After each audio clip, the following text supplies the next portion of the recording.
The Seven Wonders of Sassafras Springs. Chapter 1. How It Started. Sometimes extraordinary things begin in ordinary places. A fancy-dancy butterfly starts out in a plain little cocoon. A great big apple tree grows from a tiny brown speck of a seed. And the wonder started right on our own front porch on a hot summer night I would have forgotten on the spot if it hadn't been for what got started then and kept going on. Who knows?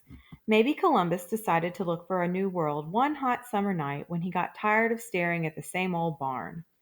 Or maybe one evening after supper, Balboa stood up and said, "Excuse me now, folks. I'm going to search for the Pacific Ocean." There was no chance of seeing an ocean in Sassafras Springs, which is set smack dab in the center of the country. Though a dip in Liberty Creek was welcome on a boiling hot day, to my mind it was a poor excuse for a body of water. Shoot, it wasn't even a dribble on the big map of the United States that hung on the schoolhouse wall. Red Hawk, Coy, and Iron Valley all had dots on the map, but not Sassafras Springs, Missouri. We might as well have been invisible. Yet there I was, sitting on the front porch with Pa and Aunt Pretty. The chores were done, our bellies were full, and the mosquitoes hadn't worked up much of an appetite yet. Aunt Pretty sat in her high-back rocker, crocheting some lacy thing as usual, though for the life of me I couldn't make out what it was meant to be. I had hoped it wasn't intended for me. Pa whittled on a stick, and I was staring hard at a drawing in a book. I was a first rate It was a first-rate book with lots of pictures in it. Miss Collins, the school teacher, gave it to me on the last day of school for getting the best marks in geography. My mind was a million miles away when suddenly my aunt said, "Ebeline McAllister, you've had your nose in that book so long I forgot what you look like. Wake up and see the world." I gazed out at the familiar white fence, the faded red barn, and the yellow clay road. A pair of fireflies blinked over Aunt Pretty's peony bed. Our horses, Pat and Murph, were in the barn. Mabel and Mert were milked, and the chickens had gone to bed long ago. My dog, Sal, thumped her tail, most likely hoping I would stir up some excitement. She should have known better. "Nothing to see," I said, and went back to my book. Sal rolled on her side and yawned. "You'd think something would have You'd think someone would have something interesting to say about something," Aunt Pretty said. "Living with the two of you is like living alone. I might as well talk to myself."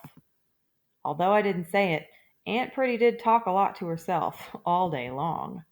It was no picnic taking care of Pa and me.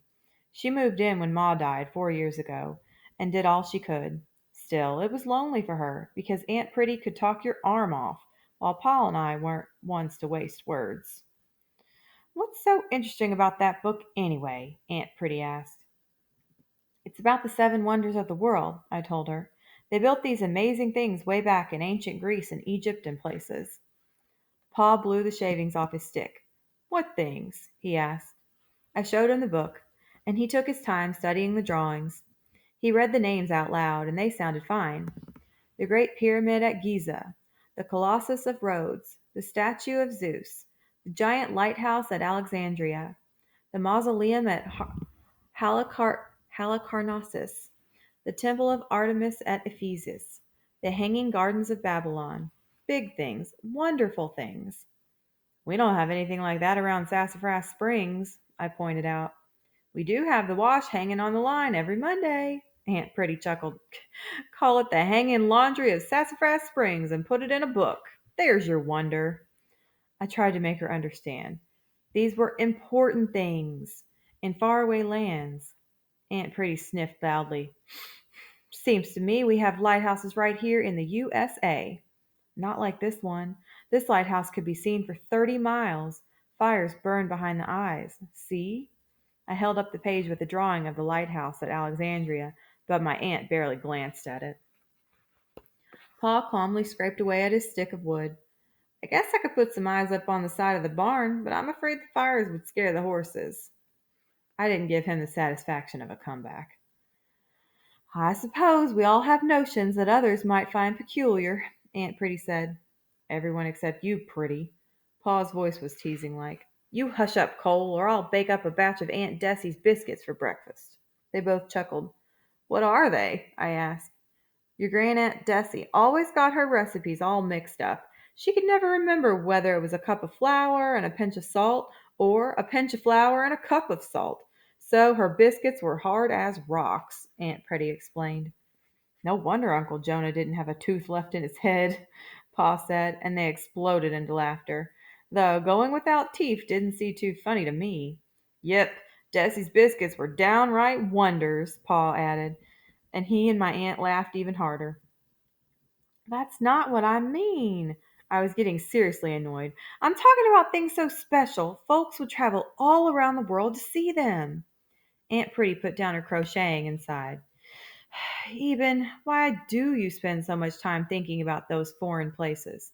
Because someday I'm going to see them, I told her. I'm going round the world on a tram steamer, like the fellow who wrote this book. Aunt Pretty huffed and started crocheting with a vengeance. Wouldn't that be a scandal? Leaving your pa alone with all this work, leaving the farm to go rack and ruin. Eben's free to lead his own life once he's grown up, Pa said, if the farm doesn't suit him. I stared at the barn for a spell. Why do all the barns in Sassafras Springs look the same? To this day, I don't know why I was in such a complaining frame of mind, but I was. Why isn't there a round one, or a blue one, or one with a tower? Aunt Pretty's crochet hook hung in midair. A round blue barn with a tower. Now, I've heard everything. What would people think? Maybe they'd think Sassafras Springs is a place worth seeing instead of just passing us by, I told her. Sassafras Springs is a good place to live as any I've heard of. Aunt Pretty's voice was firm. We just look silly with a pyramid out in our cornfield. Just think, Pretty, we could charge folks to see it, Pa joked. You could sell the tourists lemonade and your good apple pie. My aunt laughed.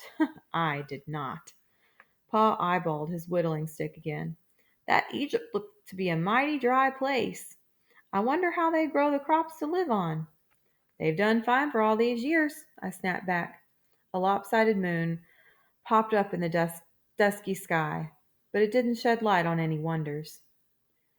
Maybe our buildings are lacking originality, Pa admitted still. I can't believe there aren't a few wonders around here somewhere. Maybe a little smaller than that pyramid, so's you haven't noticed yet. I didn't mean to sigh as giant as a sigh as I did right then. The light was fading fast, and Aunt Pretty's crochet hook was flying like fury. Pa stared out at a farm with a faraway look in his eyes. Aunt May's always wanted to go up to Silver Peak, Colorado to see Cousin Molly and her husband, Eli. She wanted to see a real, honest to goodness tall mountain, the kind with snow on top. I sure wish I'd taken her. I swallowed the lump of sorrow I felt whenever Ma's name came up. Sal got up and pressed her chin on my knee. We all sat silent, even Aunt Pretty, until Pa asked, Does that book tell what a wonder really is? I thumbed through the pages, back to the introduction. Here it is. It says, A marvel, that which arouses awe, astonishment, surprise, or admiration. Pa scratched his cheek with the dull side of his knife. I've seen one or two to admire around here. Maybe if you put out a little effort, you would too. I closed the book and leaned back on both elbows. But what's the point? I just think there's no use searching the world for wonders when you can't see the marvels right under your own nose. Amen, said Aunt Pretty. It wasn't enough to satisfy me. Not in the mood. I was not in the mood I was in. Just what marvels are you talking about? Paul stood up and started pacing around, rubbing the back of his neck the way he always did when he was pondering something important. Eben, I have a deal for you, he finally announced. You find yourself 7 wonders right here in Sassafras Springs, and I'll buy you a ticket to go see Molly and Eli in that mountain. I almost fell off the porch. So did Aunt Pretty. All by himself? She asked, rolling her eyes. An 11-year-old boy staying with folks who are practically strangers out there in the wilderness? Pa ignored her. Of course, like you say, you probably can't find 7 amazing things in all of Sassafras Springs, but you could try. My mind was racing. A train ticket? When? Reckon that there's time right before the harvest. Can I enter this contest? Aunt Pretty asked. The deal's between me and the boy. Paul rose from his chair and disappeared into the house. Colorado. Aunt Pretty shook her head. Why, I would have been tickled pink just to go over to St. Clair when I was a girl. I've never been able to picture my aunt as a girl. Her real name, Purity, got shortened to Pretty years ago. The name stuck, though she's added a few pounds over the years. Pleasantly plump, as she said. Paul always told her she was still in her prime. You're a fine figure of a woman, little sister, he'd say. That made Aunt Pretty blush every time. The door squealed as Paul came back outside and handed me a pad of paper. You can keep track of your wonders here. How long do I have? 7 days seems fair, said Pa, settling back down. Long as it took for God to create this world and take a day off. A wonder a day? I don't know.